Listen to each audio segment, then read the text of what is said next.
False alarm, I thought that help was here. But it was my own reassurance bouncing round 100,000 times in my own ecosphere. If every time you speak you keep it off the record, consequently you can keep your record clear. And if you mute the speech that shakes your frail beliefs, you only seek to insulate your image and continue down the stream in the direction clout and credit steers. Directly from your mouth into am I the asshole Reddit's ears.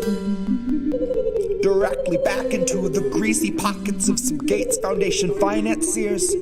And then directly back into the frantic final thoughts of early trial Neuralink volunteers, staring at the numb and mumbling vacancies where recently had been their peers.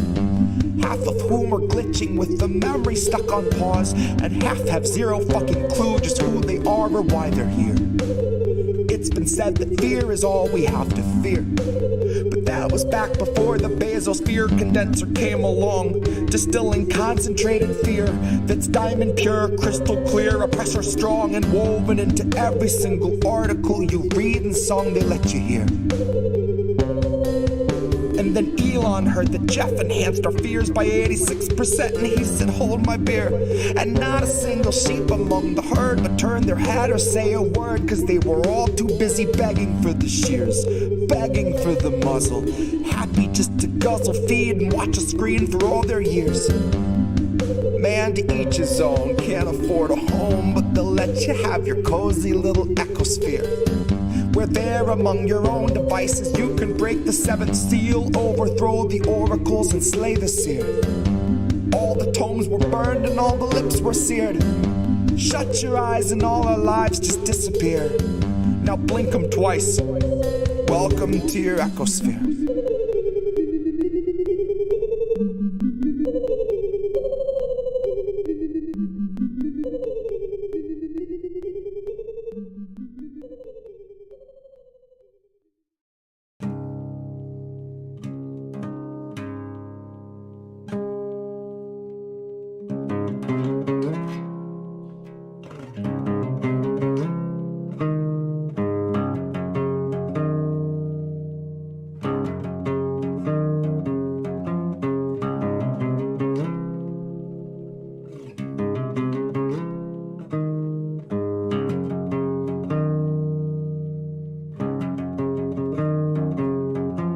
Legend says that Hercules swept Cerberus right off his feet and effortlessly set him down softly as a songbird.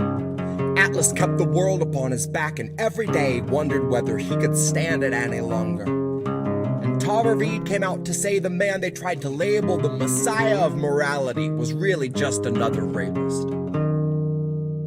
And I don't intend to hesitate when asked who was the stronger. Tara, like Assange, knew that carrying the truth would be the hardest labor. Tara knew that her assailant wasn't gonna make us any safer, and knew he's just the type of man to hand a decent foreign leader US printed walking papers, and knew he'd be relentless and aggressive in the war he'd wage upon her very character, that his attempts to weaken and degrade and embarrass her would be her only compensation. But I strongly doubt that anyone could ever have foreseen the stream of hate that came from quote-unquote progressives and the self-styled titans of survivor advocation. So if you really think there's something to be gained out of sharing your pain with the world, you are sorely mistaken. The Biden team just dragged their feet addressing Tara's allegations. Until they had a decent list of smears, then they aired them out on every station. And it turns out no one wants to hear the truth of who they praised as being worthy of such bloated liberal celebration.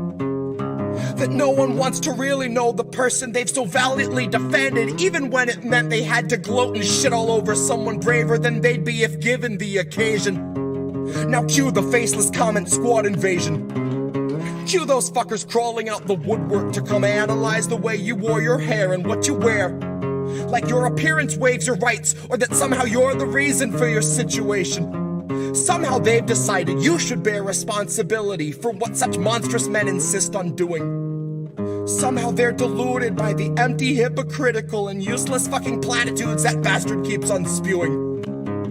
And I think it's very telling that the best of their excuses when they try to come and justify our president's abuses is a hearty butt Trump.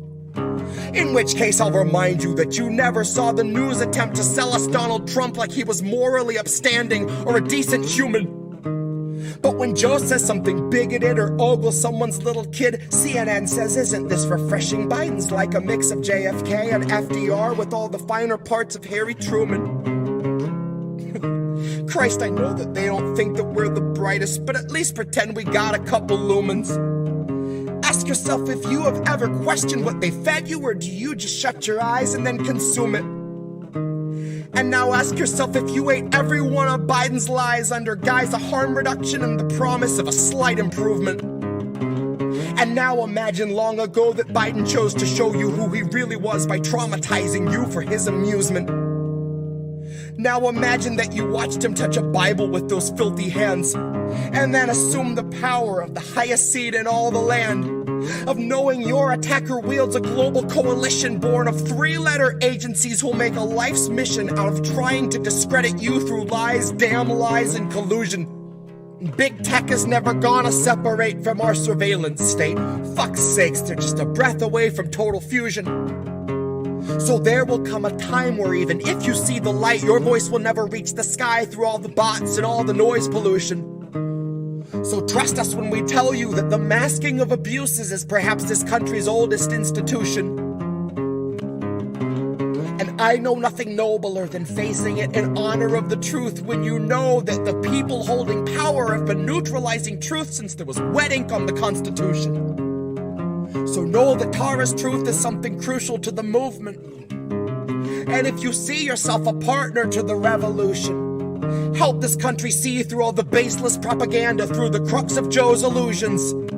And recognize that Tara Reade gave everything she had so she could tell us what the truth is. Recognize the decent thing to do when someone bares their soul and shows their bruises is not to ask for context or offer up your own solutions. Your job is just to listen with an honest mind and put yourself on Tara's side a moment so you understand the path she chooses. That there is no instant fame worth the dragging of your name. And if that's what you think, you've a lot to learn about the kind of facts the mob can handle and the kind that it refuses. You've a lot to learn about the news and all its many uses. Guess you've yet to learn the truth the news will serve as fruit from which they've squeezed out all the juices. And we all eat the husk and just pretend it's full of nutrients and isn't really useless.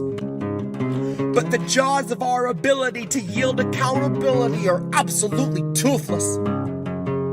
So don't you kid yourself that any lips are being loosened. They won't ever tell us where the bodies are or show us where the proof is. It's on you to recognize the lechery our president so regularly oozes. It's on you to muster up some honesty and ask yourself how Biden won your trust, but it's America that loses. Open up your eyes and learn to recognize the bruises. Open up your eyes and learn to recognize the bruises.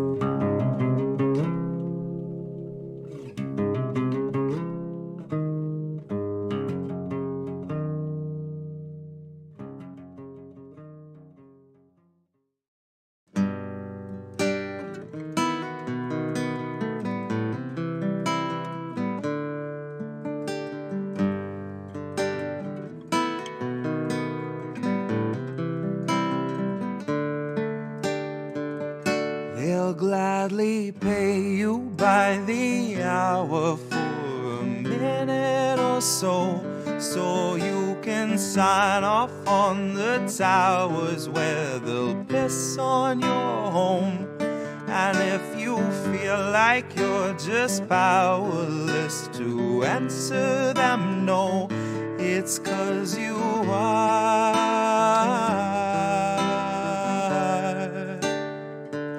They'll gladly pay you by the hour for a minute or so, so you can sign off on the towers where they'll piss on your home. And if you feel like you're just powerless to answer them no, it's 'cause you are.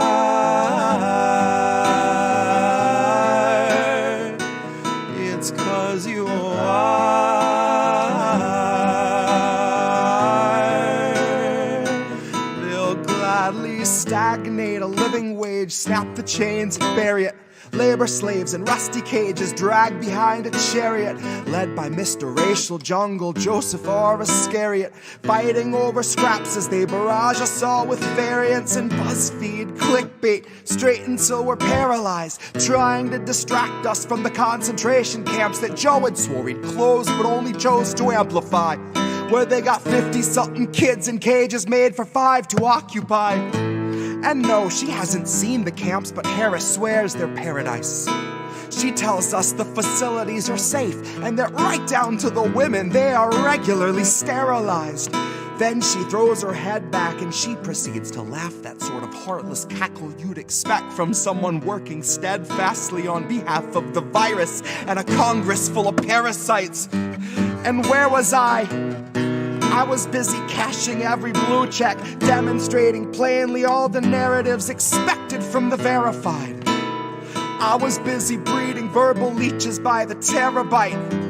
Train them to exsanguinate the wealthy while they sleep at night. Bleed the oil barons dry and barren, say they showed us how to share and now we share alike.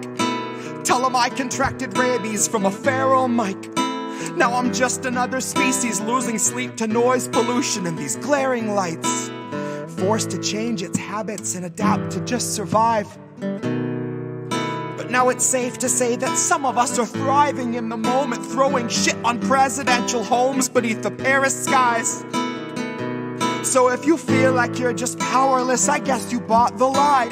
But I can tell they're petrified of our collective might, 'cause I can hear those gentrifiers weeping at the sight of our collective rights. And I only can imagine the intensifying fear of knowing revolution's near, and all that's left to do is simply wallow in the thick anticipation of a rabid bite.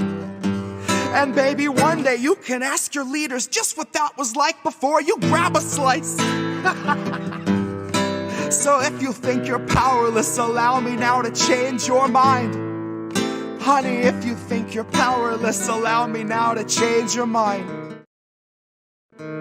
See, they'll pay you hourly, tax them each apart, and build a shining tower out of loopholes and cards, and tell you that you're powerless to keep you in the dark, because you aren't, because we aren't.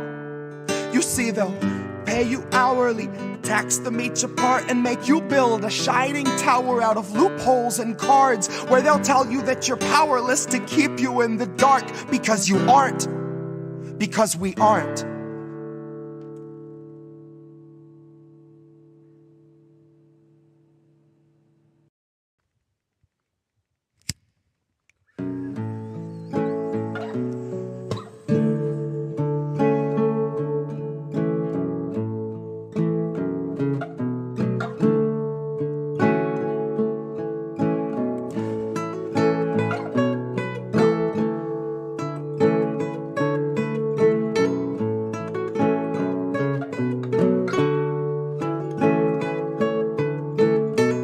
My lips, brand new taxes, starving all the billionaires and neutering their Visa Maxes. Topple Congress off their axis, mobilize the homeless, give them axes, call it praxis. Chop a couple limbs off the legislative branches, we'll show you the difference between air as a human right and guaranteed oxygen access.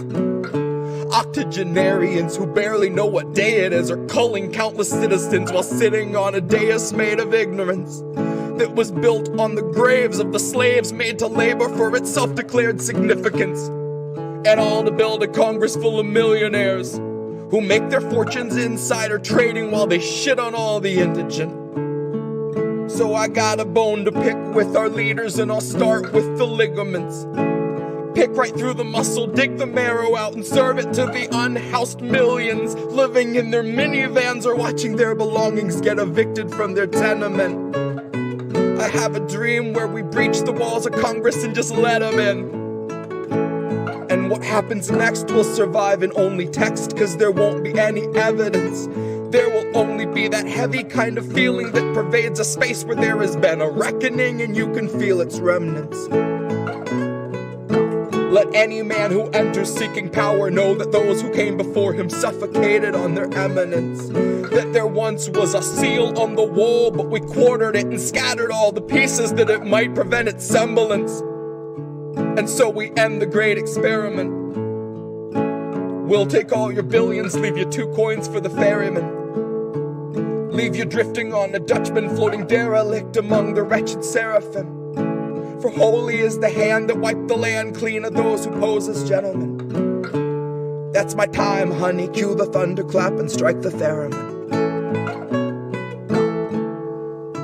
And so we end the great experiment. Give you 2 coins for the ferryman.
Welcome everyone to the Politics of Survival. I'm your host, Tara Reade, and I have a really fascinating show tonight with someone whom I greatly admire and who's been on the show before. In fact, I think he's been on enough we can call him a regular.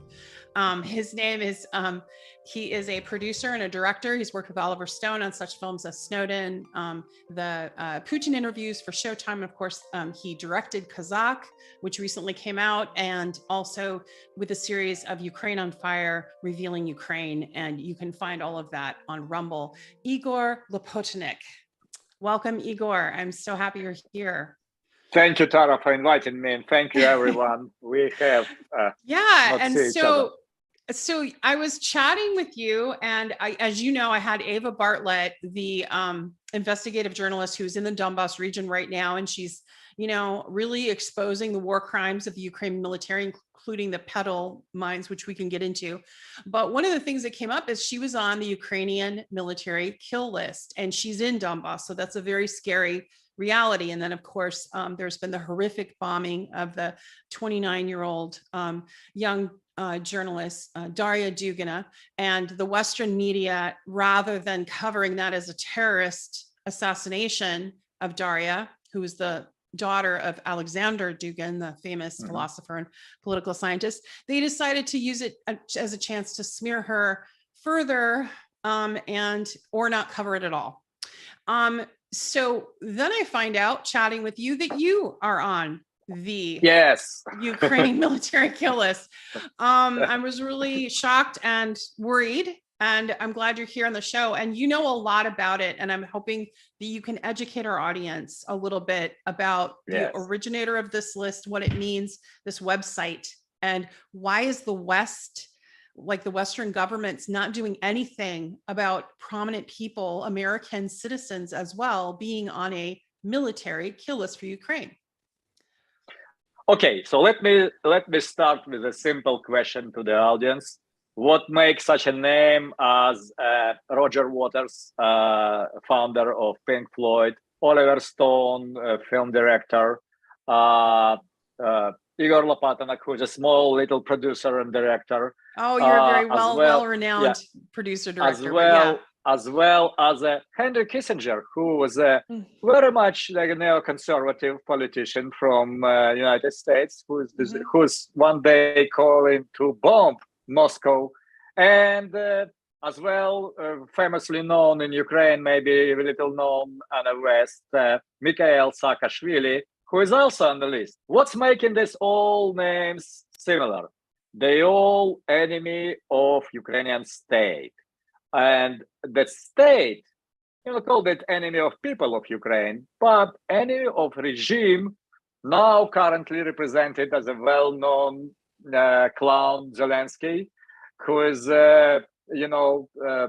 push it to the very top. He is like more popular than Michael Jackson, I believe, now in the world. And before that, that regime was led by another, the leader, the Petro Poroshenko. So let me tell you a little bit of story of this interesting, very interesting formation, and very important part of this mechanic of informational war operation, what's Ukraine running now around the world. Why it's important to know to the Western audience? Because, when George Orwell wrote his 1984, he never expected it will be as a script for some forces to, and a reality show, right? Yeah, the reality show, very well written and very, very carefully executed. So, when 2014 coup d'etat happened in Ukraine, and the activists, so-called activists, lead the mobs on a field of Maidan in Kiev and killed protesters, and the protesters was killed by an order of the opposition leaders, because they need to steer the attention from the media. And one person in American embassy, we still not identified that person, man or woman, tell to one prominent Ukrainian nationalist, so you're talking about few killed, it doesn't count. To make the steer, you need to make 100. And they close their mouths, they walk out, and they proceed to working on this, and they kill 100, less than 100, 49, and after that, they pushing numbers up to the 100. Putting everyone on the list, even the man who hung him up in a Christmas tree in the middle of Maidan. Can you imagine? It's a horrible, horrible pictures, horrible. The situations. The center of European country, man hanging him up on a Christmas tree, set up in a central square, and they put him on the list of people who sacrifice his life for the freedom. What the freedom? He just committed suicide. Anyway, so informational operations, this is when you manipulate media in a way to achieve your goals in a war. War was against Ukrainian people, and they also choose the Russia as a target, because you need a big bad wolf, and Mr. Putin was pretty much very well suited for that. Big, and it's only try to present him bad, but it is only one thing here. If another voice available for the audience who tell an alternative version of the truth, this is a big trouble for them, because people can see this opinion and alternative opinion, and they can choose what they believe. The masterminds of informational wars formulated very, very clever. We don't want any alternative voices, so let's eliminate, let's make, and let's amplify and make it sounds polyphonic. So we don't need to repeat, this is an enemy, we need to say bad guy, enemy, like traitor. So make it sounds like a polyphonic, so people will be easy to believe. And for that reason, it's a lot of people who already brainwashed. They need a target. They need something to do, something to occupy. They're sitting on their sofa, they're sitting in front of their computer, they have nothing to do, and they have will to fight. They want to cause damage. They want to kill someone. Of course, they cannot do that, for sure, because people who sitting on the sofa and staring in their computer, they never killing other people. So, but if you feed them proper targets, they can do a lot of collateral damage. For that reason, in 2014, the website called Peacekeeper was created in Ukraine. And first, when he was created, they said, we helping the law enforcement to fight the separatists in Donbass. We want to publish all their names. We want to publish all pictures of that people. We want to publish all their personal data, what we obtain legally and illegally. Legally, that means from the open sources, from the social media, etc., etc. Illegally, from the hacking. Okay. So they hack resources, and after that they steal, and after that they publish. Here in the West, we call it doxing.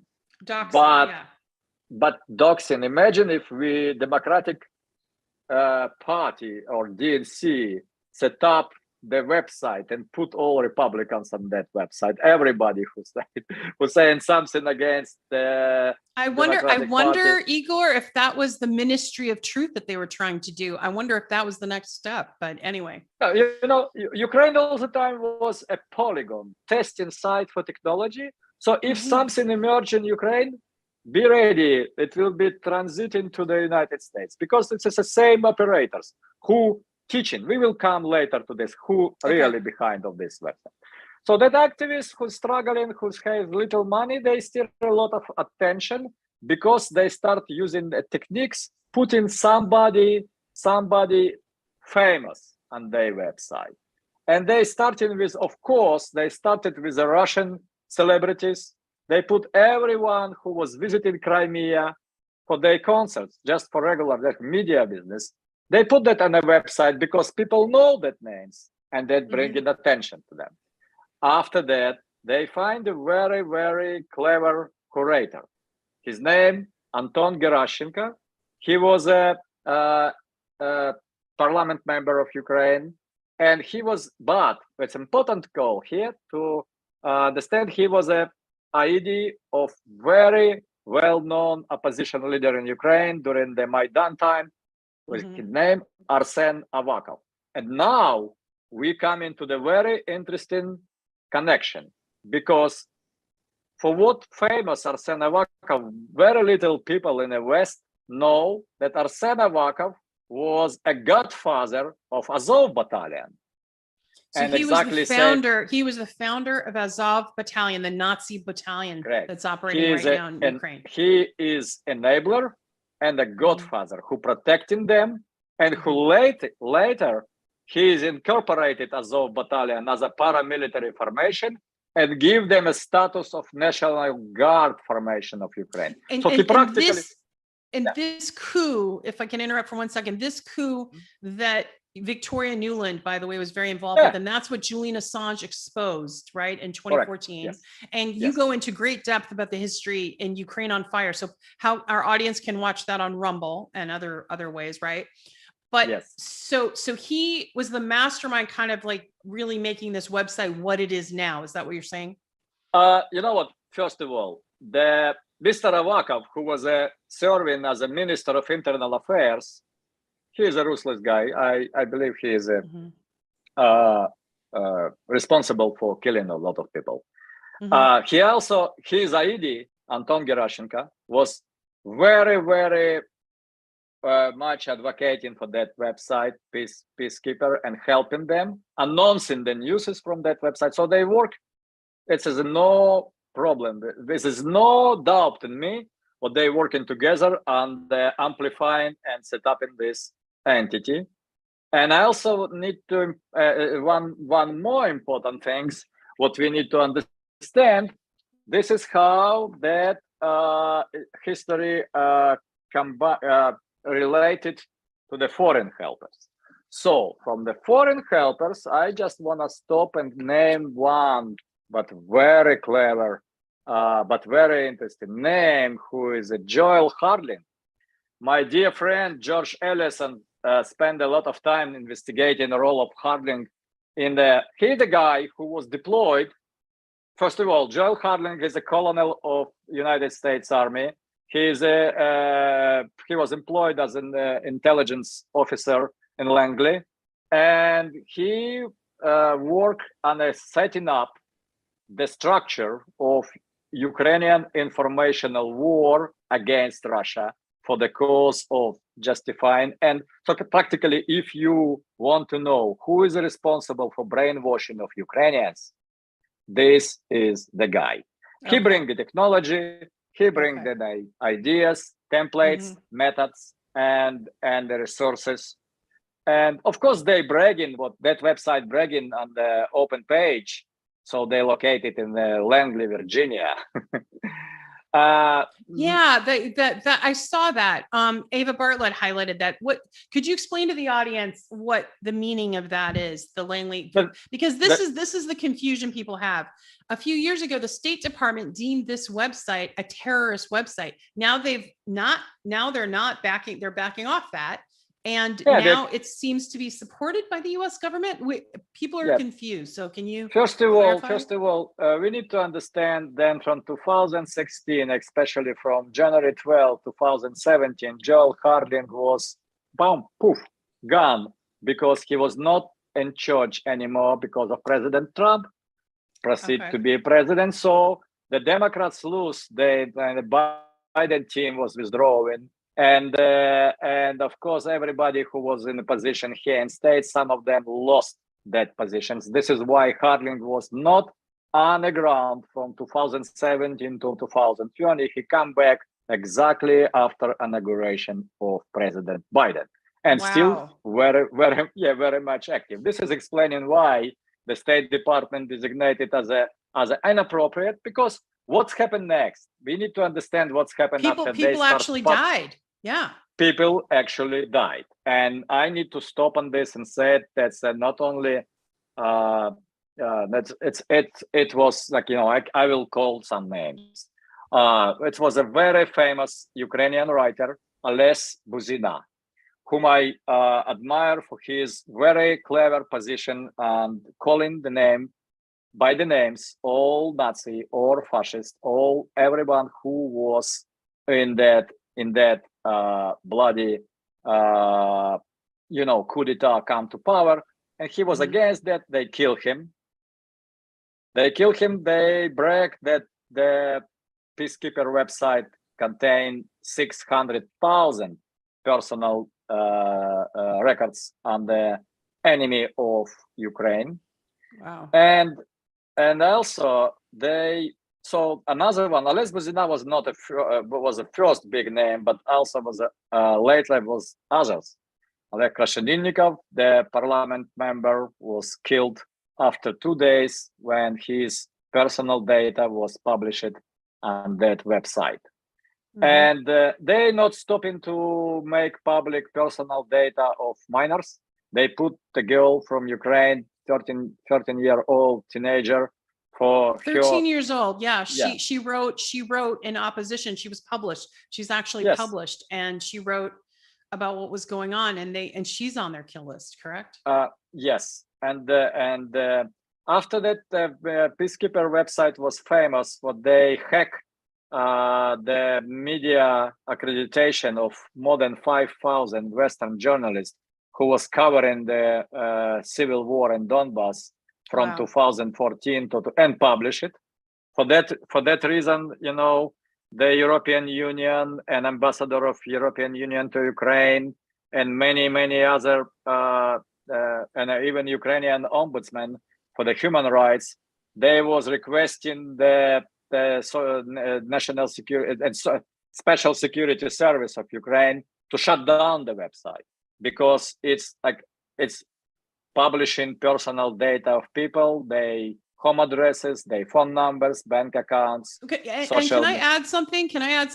You know what else they do is when someone is killed, they put a line through their picture and say in English, it translates as liquidated. Correct. Yeah. They did that with Daria Dugina, who was on that list. And, Ava Bartlett, I wanted to say another thing about Ava Bartlett, who's bravely still doing her reporting from, that area. She, Louise Mensch, who's a character on Twitter or whatever. And so when people troll, you don't think much of it. But 2 days after Louise Mensch located Ava, put her location and tagged the Ukrainian military, and then she's on the military kill list, her hotel was bombed where Ava was staying and other journalists. And she was, luckily she was able to escape, but she could have been killed. This is very, very dangerous technique. For example, it's a lot of idiots in Ukrainian army. Mhm. It's not only commanders who operate; they have their own guts to kill. Mhm. So they need just a tool to find the target. If you remember, the Italian journalist Andrea Roccelli was Mhm. also killed, and they brag about this, liquidated on the Meritorious website. It's So this, horrific. Absolutely yeah, that's horrific. or we still don't know what's happened to the Faina Savenkova. This is a 13-year-old Still old missing teenager. that. No, How no, old no. was that She journalist? 13. It's not a journalist. I'm talking about the Ukrainian girl. Oh, they were Ukrainian. Oh, okay. The Faina. Yeah. child. So you remember what's happened to Gonzalo Lira, another Yeah. American journalist who was working in Kharkov, who was disappeared because he was doxed by the peacekeeper. So it is dangerous things, but biggest stir happened when the peacekeeper website bragged about liquidation of Daria Dugina, and after that they published it. I believe they did it in 2000. Yes, 2018. They published the Roger Waters, and but let's make a big news about this. Not in 2019, but in 2022, because Roger Waters go public and say what he's thinking about President Biden as a war Yeah, criminal. that he called it what it is. It's a proxy war against Russia. Yeah. Using Ukraine. Yeah. And he called it out. He called it out that it's benefiting weapons manufacturers. And for that, he called it out on some major media. If people want to know more in details about what's happened with this website, I strongly suggest to read the publication in a gray zone about it's very fresh. It's Deborah Armstrong from August 25, right. and follow George Ellison on the Twitter, who is very much engaging in this. Russians also investigate. They find very interesting facts about. Yeah, I wanted to differentiate something. If you could help our audience learn about this, because they've been hearing about these lists. There's two different lists. One of them is called the Ukrainian government blacklist. That's different. That has a bunch of journalists from RT on it that are, basically banned from going to Ukraine, I guess, and things like that. And then this is the military kill list. So two very separate lists. But I think, Tara, it's not properly to say military, because military is not such a big danger for people, because people in the military, they work on the battlefield, they busy. But people who is not working in the military, so we can call that. And they now, it's interesting. They trying to distance themselves from Ukrainian government or from special security of Ukraine. This website, this peacekeepers website, they're trying to distance them. This is a clear sign what they related, and they collaborate exactly with Ukrainian government. This is blessed by Ukrainian government. This is what government cannot do openly. They publish that blacklist. It's bullshit. But this website, government recommend. So, for example, National Bank of Ukraine issued the recommendation before giving a credit to the people. Check them on that website if they here who borrow the money from the banks. Ukrainian Custom Border Patrol from 2014 using that website and checking on everyone who crossing the border of Ukraine. And if you on that website, 100% you cannot enter. They will turn you back. So this is a government resource. What very shady, illegal, and violate a bunch of law in Ukraine, a lot of law in the European Union and in the United States, and it's still operating safely. What I can do? What can say that? This is a hypocrisy. I want to ask you a question. How are you feeling, and Oliver, because I'm assuming you've talked with him about this, about being on this list? I mean, because, this is the difference. The people that died, that were killed before, were in Ukraine, except Daria was in Moscow. So I guess, I mean, are you feeling worried or concerned about your security? And I'm just kind of wanting to ask you about how. Sarah, I feel I respect it as a badge of honor. I'm in a Okay. very good Okay. company here. Okay. With a very good names whom I love and whom I admire a lot, like Roger Okay. Waters or Oliver Stone or great Russian directors, actors, and singers. They put us all together. So it's like, Okay. if you're not on that website, you're probably doing something wrong, because Ukrainians do not put you on a kill list. Mhm. We also know who is helping them. So that the famous Elliot Higgins Bellingcat, who is a Yes. frontman for MI6, who is openly openly NATO affiliated, the Atlantic Council organization. He was on a payroll for this organization, and he was a very big, how to say, specialist, the expert on harassing people through the open sources. He was just harassing me last week. That's interesting. On Yeah. Twitter. He engaged That me as Elliot well. character. He Yeah. engaged me as well, but he was busted a lot of time. My dear friend Anatoly Shary, the prominent Ukrainian blogger in exile, he lived in Spain. He was busted a lot of operation of Elliot Higgins. And you know what? Most interesting thing, what you need to understand about Elliot Higgins, that amount of signet what they process, or that amount of open source information, intelligence from open sources, what they process, that's required the hundreds of thousands of years of processing. So they not do it that themselves. They the frontmen, and they was exposed as a frontmen for the Integrity Initiative. Integrity Initiative, this is a NATO formation, what's operate to counter offense and the Russian, and they call Russian propaganda, and offense and defend. But they defense usually look like an attack. So instead of the counter propaganda, they just doing just very brutal propaganda work, and they working as a frontman for the agencies what cannot disclose the possession of this information, like an MI6, CIA, NSA, or others. So, well, I want to bring us back for a second to something that's really concerning. When Ava was on my show, she discussed, she has a Canadian passport. She also has an American one. Yeah. But she appealed to her Canadian government. She said they were sort of okay, but they weren't really helpful for her. She, you know what I mean, as far as like safety issues, like Trudeau's not calling it out, right? Justin Trudeau. She even, I think, put up a tweet. And you know what, Reef, if you want, you can go ahead and post Ava's tweet. She kind of gave the history that you did, Igor. Yeah. She mirrored that and to give people the information.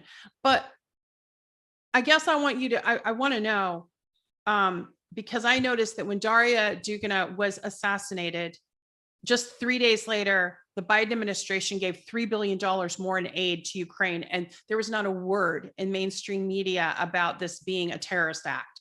In fact, they even kind of tried to cast doubt on the investigation because FSB found who did it and exposed that it was a Ukrainian SBU. And instead of like reporting that, you saw CNN and some of them dance around it and make it seem like, oh, this is unverified. Yeah, first of all, this operation was very dirty, executed very dirty with a lot of tails. They cached that records of Natalia Shaban, who was a Ukrainian military serviceman before. Her son is Ukrainian military, and she was traveling a lot. She knows a few languages, and now the latest from Russian law enforcement, they published the name. It's very funny how CNN and New York Times try to whitewash Ukrainian dirt, because Ukrainians decide to distance themselves from the Dugina assassination because it's a very bad publicity. This is an act of terror, and if government commit and support act of terror, this is like the government of terrorists. So we have no doubt in this, but collective West still thinking as Zelensky about like kind of secret people know. So there is a Dugina assassination, but the problem here, they start blaming the FSB to killing her, as usually they do. They do it before when they famous the ex KGB officer Litvinenko, who said Putin is blowing the houses in Moscow to organize the second phase of Chechen war. He provided no fucking evidence about this. Yeah. The biggest evidences was what the FSB conducting the drill with a wheat in a big packages in the basements of houses, and it was only evidence of FSB blowing the houses in Moscow. So they do exactly said that. Elliot Higgins already on top of that, they started said she was thrown out of the car, she was not blown. It's all bullshit, you know. This is how they're trying to help Mr. Zelensky do not be in such a dirt. But you know, if the real crime happened, so now they find out who was helper of Natalia Vovk, and they just published the video of they together, and they said what he was doing. He was helping to arrange the bomb, and they using the garage of Natalia Vovk in Moscow to prepare that bomb, who was placed under the car to blow Dugina car and kill her. So practically, this is very clever. But you know, you cut the RT or Russian information sources out of West. Not such a lot of people reading in the Russian language. Not such a lot of people using Telegram as a source of information, but more and more, and Russian journalists start making they post in English, and also, you know, it's a lot of translation service, automated translation service, what you can read the Russian website and you can get to information. Very clever. So you need and you can see RT on Rumble. I mean, and yeah, you can see RT on Rumble, yeah, and it's Gab as well. You can watch it.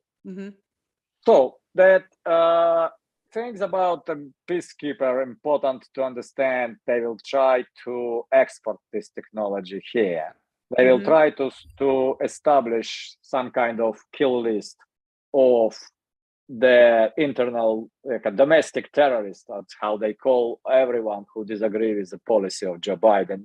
And as closer we can come to the midterms in November, we can see more and more development in this. But I believe that we need to break that news so that Peacekeeper website was supported and founded by same man who established a brutal Nazi formation, as everybody in the world knows, as Azov Battalion.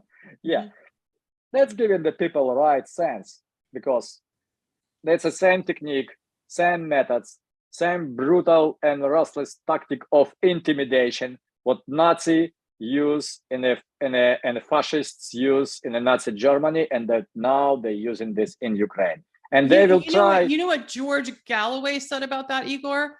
George Galloway just today said even the mafia didn't kill each other's children. You know. Yeah, George Galloway was comparing the brutality of the Ukrainian, how they're operating. It's ugly. You know, mafia did not, but Nazi did. They killed the children. Yeah, so Nazis did. So we need to understand this is like a dangerous situation. If we will not expose them, if we will not talk about them, if we will not show how they operate and what the cause, they will use more and more people here in the West will be endangered by, say, technique and intimidation. And you know what? It's much way tougher Russian people who don't give a shit about this.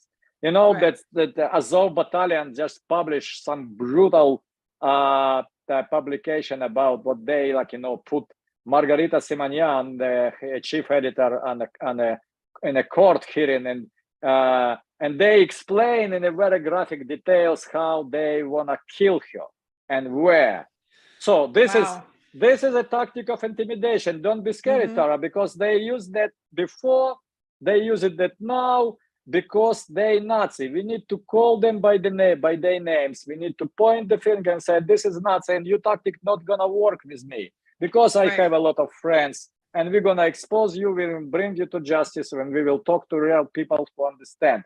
You cannot support the Nazi. You cannot, because if you're gonna support them, they're gonna win, and they're gonna use that techniques of intimidation and threats against you. And you know what's really remarkable to me is that you have people that are Americans that are of prominence on this kill list, right? And the Biden administration itself, the Biden administration, Department of Defense, they say nothing. The State Department, they say nothing. So that leads everyone to conclude that they're in collusion in accordance with this, in cooperation and somehow. Because they're not condemning it. They're not coming out. They're not protecting their own citizens from Ukraine, which is, and the amount of money that is going for weapons in Ukraine is unbelievable. I think we're almost at 60 billion now. Yeah, Tara, I'm sorry, but what do you want from the president who was racketeering that president of Ukraine, Petro Poroshenko, threatened to withdraw 1 billion in loan if he will not stop and not firing the attorney general, Mr. Shokin. And the people who was breaking this story, they put them on a sanction list. Oh, come on. Yeah, that's like people who is covering their back. So what we need to do to fight them, we need to elect a new government. We need to immediately have a leader who is America deserve it. This is our homeland. This is a great country. When America dream was used to live, where is that America dream? Look on our streets. Look on our division. We divided like hell. Yeah. We hate each other. The Republicans hate Democrats. That's not good. And then Biden just came out and called people MAGA. He calls them MAGA Republicans are semi-fascist. And whatever that means. Like I mean, it's like I think Aaron Mate said today on his show, he was just like, it's like the group of them were in a room and they were like, call them fascists. And then the person said, don't call them fascists, call them semi-fascists. What I mean, but it's a technique. And I kind of said this myself. This is just a campaign technique to divide the Republican Party. So in voters' minds, there's two different kinds of Republicans. Right. Yeah. And it's a technique, a propaganda technique that's they're trying to do right before the midterms to try to get people away from here Trump. Because I see that in Ukraine and projecting Ukrainian experience on American soil. This is what gives me a kind of understanding of pattern, what can happen next. So for that reason, I'm very afraid about. So, for example, let's see what's happened to that infamous FBI raid in Mar-a-Lago. This is not only attack on a Trump. This is attack on a presidency. Yeah. And this is a dangerous thing because no one before experienced such a brutality from not elected official. The President Trump was selected by people of United States, by the people, for the people. He served his office. What he do? They tried it twice with Ukrainian help to impeach him. They failed. Now they're trying to prevent him from coming to the office again. But problem is here, not Mr. Trump. Problem is the Institute of State. This is a statehood under attack, presidency under attack.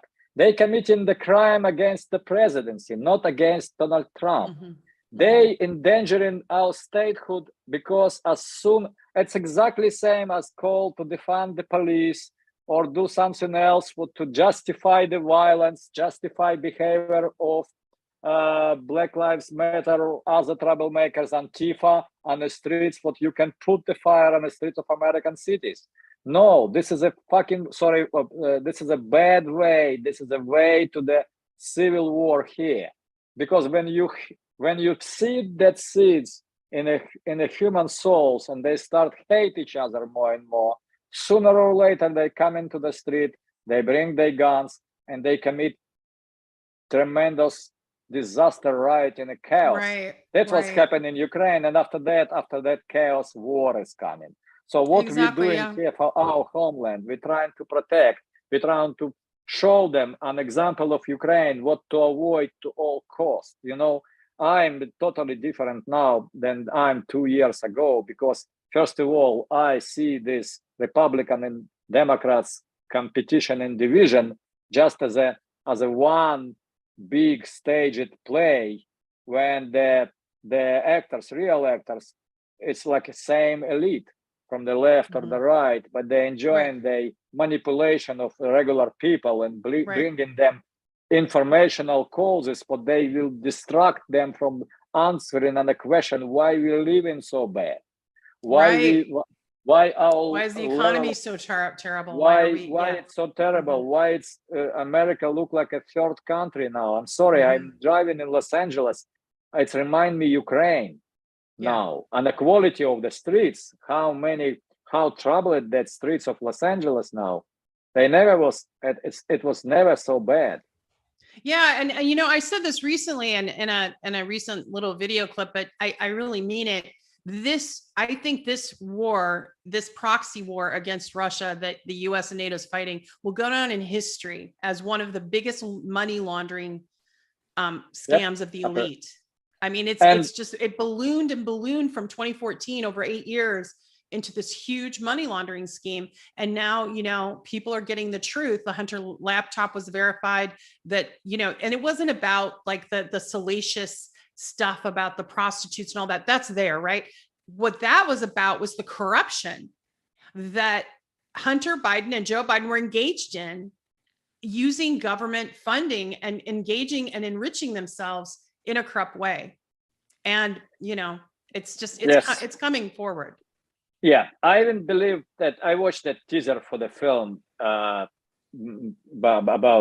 Hunter. Unfortunately, my personal opinion is very low because it's no cast, and they did it like such a straight way.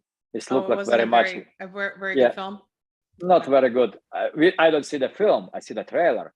That's important. I probably gonna see the film, but I believe that was kind of special op to make another filmmakers do not make the film on same subject, but make that, you know, if for example Oliver Stone make that film, that will be totally different, the quality of implementation. But if you want to whitewash something, and you know what, our intelligence community did it before a lot of times. So for example, they whitewashing that CIA operation in the Nicaragua, what Robert Perry break that story together with the later Secretary of State, and this time just a Congressman Kerry. So they broke that story, and they put, look, who is Oliver North who operate this. He's a head of NRA, and he has own show before on a Fox News. But on another side, I can also make an example. Good movie, An American, with Tom Cruise in the lead role, who was playing the guy who was transporting that cocaine from Nicaragua on his plane. But have no doubt, this is like whitewashing, that, you know, you need to make that movie to make that situation look different in the this is why I myself very carefully looking who is. I'm not jumping on the boats and saying, oh, it's a great movie. No, I don't see the film. I see the trailer, and from trailer perspectives and the names who behind that, I see no quality of real good story. Because if you do it like as a black comedy, as a good satire, that will be big, like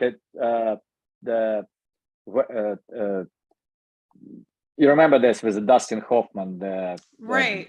Wag the Dog, Wag the Dog. That was a great Day film. Afternoon. So, but and Marathon Man. Both those films. I believe that's the movies are the films, not a documentary, but as features, used a lot in a national and serve a lot for the national security cause. Even the greatest film, what I admire as a filmmaker, because they make perfect. So look at Top Gun Maverick. This is amazing. The money making machine, and a very popular film, very clever done by Tom Cruise, but without help from the Pentagon to project that how ideal American military or Navy pilots. They even had American military recruiting tables set up in the film lobbies. Of course. Yeah. And but the estimate of help in the giving permission to film is not charging money, and American military installations less huge. There's hundreds of millions for that film only. And of course, it's hard to get a permit if you're saying something critical, and the Pentagon has the conditions when they reading scripts very carefully. This is a very good book. It's called National Security Cinema. What my dear friend Oliver suggests me to read, I read it. It's a very interesting book. It's an investigation of all that feelings and how Pentagon was involved. So we are in a time where a very different war is played. So Ukrainians winning the war in Instagram, Twitter, and Facebook. They bragging about their counteroffense. You will see the real result will be very horrible. There will be a lot of casualties, and the how to say dedication. What's Boris Johnson just announced on his latest visit in Kiev to fight that war until last Ukrainians. So this is what they want to do. They don't want that war. They want to make it a long-term commitment because it's enriching the military-industrial complex. That's correct. Yeah, that's exactly what obvious. they need. They need the dragon war, and they're gonna do this exactly this way. They're not gonna give any help to Ukraine, what can escalate it over and give Ukrainians chance to win. Ukrainians need to understand it, but unfortunately, that guy Zelensky not a person who has critical thinking. He is a person who has a critically huge ego, and that ego making him believe that he is a leader of free world. He is I wanted to ask you about something, but I'll save it. I'll wait for a second because Reef, I know that our audience probably has some questions or comments. Did you want to highlight any of them, Reef? You have to take yourself off mute. That would also help, wouldn't it? Yeah. So John McCarthy asked, can you comment on the fact that the first 30 of the people on this list have all spoken at conferences organized by Helga Zepp-LaRouche's Schiller Institute? Do you have anything to say on that? Yes, I believe that LaRouche Institute as a peace maker, they're very dangerous for that. And there's as people who expose that coup and expose the wheel of imperialism, they were important enemies for them. This is why they put in all of them on the list, because they call in the names. Right. Yeah. And there was one more that just wanted you to repeat who was brainwashing the Ukrainian people. I think they missed that. The name of the person, the master manipulator. Yeah. The mastermind who teach Ukrainians how to brainwash, how to fight informational war was a Joel Harding. And Harding. our guy, Harding, the expert in this is a George Ellison who studied Harding. Oh, by the way, Harding, as I know, engaged him directly. And he said, nobody gonna listen to you. You will have no platform, George. Nobody, zero. Well, it's not true. I very much admire clever mind of George Ellison and his I highlight his work a lot. He's really, really good. He's really a real American conservative who's find himself in Ukraine on the side of close to Lugansk, on the side when that rebellious part exists. And he see that alt-right sector was coming in the territory with the machine guns, and it's only American passport who saved his life, I believe. Wow. And but anyway, the if you need to know more about Joel Harding and his story, you probably follow George. He's more. I have an entire and I highlight George Ellison a lot. So people can find him on Twitter. Entire. Harding is a character for the movie. I believe he's reside now in Virginia, close to that little city called Langley, because it's easy to drive to office. Yeah. So Igor, could you talk a little bit about this is what I wanted to bring up. You brought up Zelensky's ego, and you saw the Vogue photo shoot, which was ridiculous. But what caught my mind, everyone was kind of focused on that photo shoot, was just horrific. But what caught my eye was the article that followed, trying to lift up Stephen Bandera. And I was just shocked. Like it was literally trying to rewrite history and make him sound like he was misunderstood and that he didn't actually commit the crimes he did. I don't know if you saw that. It was in Vogue. You know what? Vogue was before in whitewashing Nazi. They did it before with Adolf Hitler. Yeah. So they do it exactly same job again. And you know, we have hundreds of evidences of Stepan Bandera collaborating with Abwehr. Abwehr was a military intelligence or Wehrmacht of Nazi Germany military. So whitewashing that guy, it's like, you know, that's an impossible job, but they will try. They will try. Yeah. They try to put the Stepan Bandera as a they, you know what? Yeah, over 33,000 people were murdered by him. Very interesting subject. My son resides here in California. He was a friend with another guy when he was studying in school in Ukraine back when I was still living in Ukraine. That guy, after that, immigrate from Ukraine and study in Prague. I will not call the names. I'm not a peacekeeper. I keep privacy to the people. But he started engaging and commenting on my Facebook about my film, Ukrainian Fire. I make him watch. He started asking the questions. And one question was very interesting for me. Why you, me, do not investigate that intentions why Ukrainians joined the Waffen SS division called Galiciana. So they're not, because why you not investigate in your film? Because it's evidences exist, what they write in writing about their intentions to join Waffen SS. Like, first of all, I have no interest to investigate internal world or psychology of Waffen SS members. I believe this is an enemy who were killing my people, who killed 27 million of Soviet people in this war, paying such a price, giving us the sacred goal to eliminate the scum out of face of earth with all possible tools, military, technical, and ideological. But imagine, my son is a normal guy because he immigrated out of Ukraine. He was not brainwashed. That guy who studied Russian language, who studied Russian literature, because my son was attending the school when the Russian language was used for the teaching, and he studied Dostoevsky, Tolstoy, and Gogol, greatest Russian writers. After that, for that years, what he spent 8 years under brainwashing, reading Ukrainian mass media, he is completely out of touch with history. He believed that Joseph Stalin and the Soviet Russia was a evil state. What they prosecuting people without any, and they has an intention to kill all Ukrainians or enslave them. Ukraine was a part of Soviet Union, proud republic, was flourishing under Soviet Union, under Stalin rules. Ukraine was industrialized. It's a whole lot of plants, metallurgical plants, etc., power station, etc., was built in Ukraine. So Ukraine was built as a republic, and it was a proud republic of Soviet Union. And they fight not against Stalin, they fight against Nazi.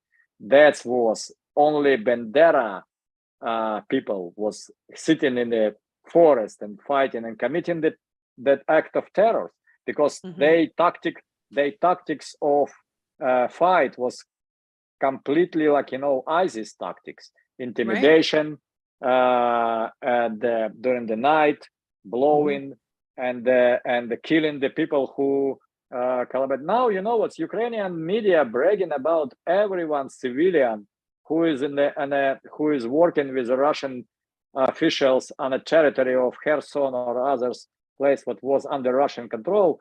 They bragging about killing them. They celebrating this. They say, aha, you see, the collaborators is ended very badly. But I tell it before, I choose my title for my film, our film with Oliver, Ukrainian Fire, as a respect to the Alexander Dovzhenko, greatest Ukrainian filmmaker, who wrote exactly same script, Ukrainian Fire. And that script was about why Ukrainians collaborate so badly, so heavy with the German Nazi. Around 50% of Ukrainians under occupation of Nazi was collaborating. with the Nazis. And this is in the mentality of Ukrainian people, Wow. because they hate the neighbor so much, so they're ready to put him in jail just to grab his wife or grab his cow or make or move to his house. So this is like mentality of Ukrainian people. That's a very bad quality of Ukrainian people. What do that mentality to grow? Because Ukraine was a borderland. Borderland was all the time when there are different geopolitical powers emerge and rise. Ukraine fall under the influence from Austro-Hungarian Empire or under the Russian influence and Soviet Empire influence. And after that, now they committing another, move to the West. What's not gonna happen because Ukrainians, they Slavs, it's a nation, have no difference with the Russian nation. They have common language, they have common faith, and they have common culture. So the Ukrainians, if you look on them, they look very differently and think very differently than Europeans. So to this presenting themselves as only one thing is what they lead in Europe. This is a level of poverty, because Ukraine is the most poor country in Europe. The second now is Kosovo. What's yeah. Go ahead. Well, I wanted you to tell the audience who may not know, who may have watched your earlier appearance, where you were born and where you're from. Yes, I'm from Ukraine. I was born in a little city close to the Dnepropetrovsk, on the eastern part of Ukraine. And I grew up in the Soviet Union, and I immigrated to the United States in 2008. So this is really painful. I mean, on a very deep level for you, I would imagine, to see the US engaging like this. It's also painful because I did not see the positive calls from this for United States. We steered a huge inflation. We put the entire world order at risk. I feel very bad about my friends who living in Europe and suffering now because of the sanctioning of Russia, make their life so miserable, and they start experiencing things what they never experienced before, because they choose the wrong side. They're not thinking about their own well-being. They're thinking about well-being of Ukrainians. But honestly, Ukrainians do not need that help. If you leave them alone, if you withdraw the American influence from Ukraine, Ukraine will be at peace with their own, with Russia, in a matter of days. In a matter of days. Even contemporary, when Zelensky was already ready to negotiate with Russia, Boris Johnson jumped on a train, said, "No, dude, you cannot do that. You need to win on the battlefield first." Yeah. We will see few examples very soon, because it's look like Ukraine go on a counter-offense, and it will be dramatic fail. Amazing, because this is no clear path to Ukraine to win this war. And then I know that there's been discussion about Crimea from Ukraine. They've been, making certain hollow threats or whatever. But could you, in this last part of our time together, could you kind of tell the audience maybe some things that they don't understand, or that they don't know that you understand, and also, where are we going? Like what? Because it's obvious the US and NATO wants this to be long-term because they're benefiting financially. But where do you see it going right now? Because you lived there, you're from, visually, you can visualize where the battles are happening right now. What do you see kind of happening? What I see, 20%, Ukraine lost territorial integrity. This is not a country when I was born. It started in 2014. Everybody who was able to negotiate it now in jail or killed. So the last man standing who was ready to make a peace with Putin was Mr. Medvedchuk. He jailed. He's accused in the high treason, and high treason was trading the coal with Donetsk to produce electricity for Ukrainians. Can you imagine, this is a treason? This is a high treason? Okay, so that was the last man who stand to make a peace with Russia, to avoid that cause. He detailed it in our movie, Revealing Ukraine, very clever. Now he is in detention of Ukrainian nationalist Nazi special security service in Kiev. So what's happened to everybody who invite the Russia, who fight against Russia, they suffer, and the history is very clever about that. This was Napoleon, he's gone because of Russia. That was a Hitler, he's gone because of Russia. This was numerous attempts to invade Russia from Turkey or Great Britain, etc., even America send their troops in the Russian Far East. All of them fail because Russians maybe they very, like, they sleepy in the very beginning. It's hard to engage, but when you engage Russians, they will gonna fight forever. The sanctions doesn't work at all. Russian the ruble's stronger than the strong. It's not actually very good for Russia, but they can hold it. They can give it. And it's also, imagine the natural gas cost in Europe now $3,500 per 1,000 of cubic meters. It's unbelievable. It was a $400 before that conflict. So it's 1,000% more expensive. And another very good numbers. The electricity just reached the cost. I will simplify it for the audience. So $1 per kilowatt. So we're paying here in California a ridiculous price of 18 up to 30 cents, but they pay in dollar now. So this will be very, very hard winter, and winter is coming. Yeah. So this winter will be show Europeans what it means to choose the wrong side of history. And sending the German tanks to Russia to fight in Ukraine, this is a very bad memory because it's happened before. And the General Guderian, he's lost the battle under Kursk with the Russian tanks. I'm not pro-Russian. I'm against war. As more that war will exist, as more Ukrainians gonna be killed. Ukrainians. Yeah. This is a problem, and this is making the people rich. Sadly, there's no sounds of diplomacy happening that anyone can see. It seems like there's just more and more talk about weapons and war. Yep. And I know that we've come closer to nuclear war. I mean, we talked about this last time, you were on the show, and then of course you watched the US provocate with China by sending multiple, so it's almost like we're fighting on two fronts, but this is all about Western hegemony, right? This is all about holding on to power and not being part of a multipolar world, but rather trying to be unipolar. So could you say just a few words before, we end here about the multipolar world and about America's resistance to it? First of all, we need to vote properly on the next midterms and the next elections, because with that leadership, what's lead us to the abyss, we cannot survive. We need to think not only about us, we need to think about our kids. We need to think about our animals, about life, precious life in this world. Everything what's happening now, showing the signs of insanity on such a level, and without proper and responsible leadership, we slide into the abyss. We need to stop. Everyone who listening to that, who said, make you all little contribution to stop insanity, to stop the war, to stop injustice, and to take care, first of all, about our well-being, because that's endangered, and our life and existence as a human being species endangered, but non-responsible actions and wrong choices.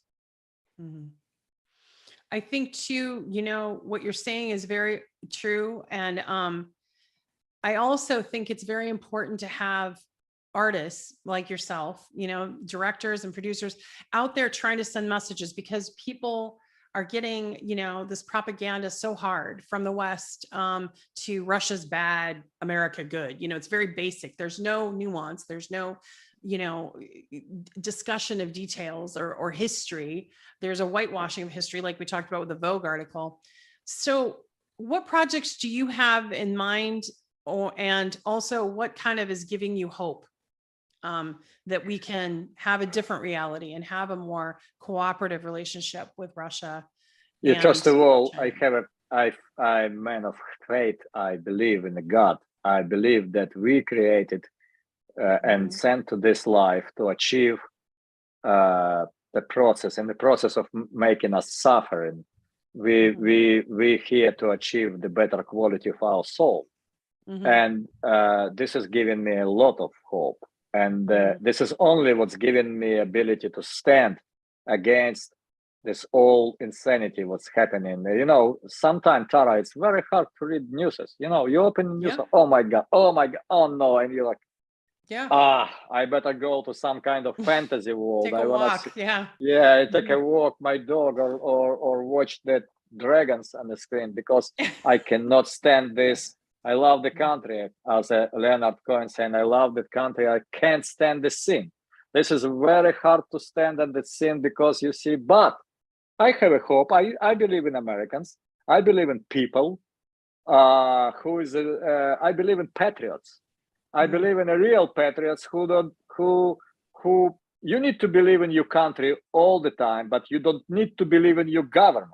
This is a Mark Twain said, that we use that quote in the Ukrainian fire.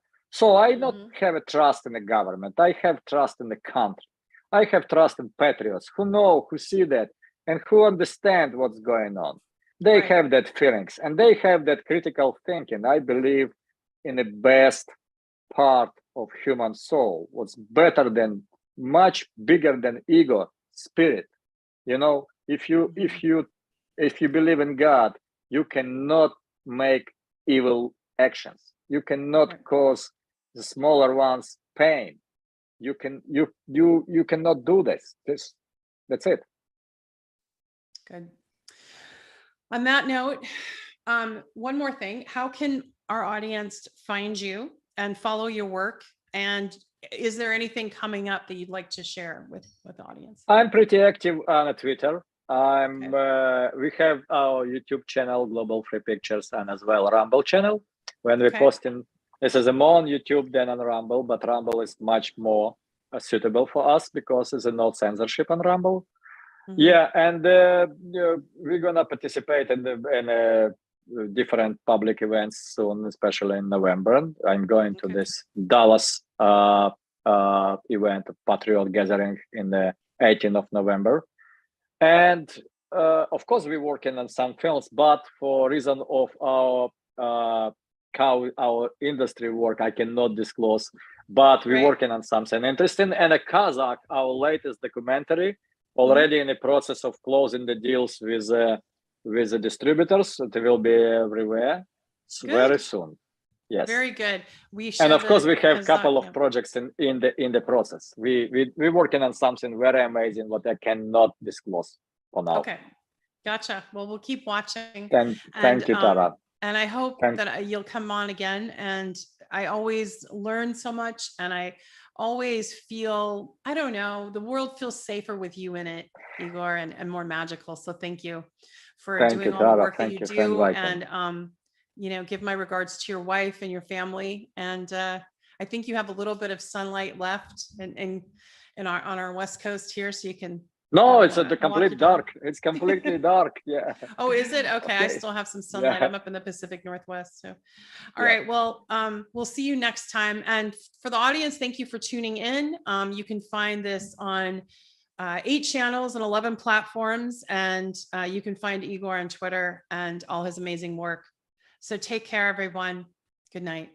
Thank you. Thank you, Tara. Have a good night. Good night.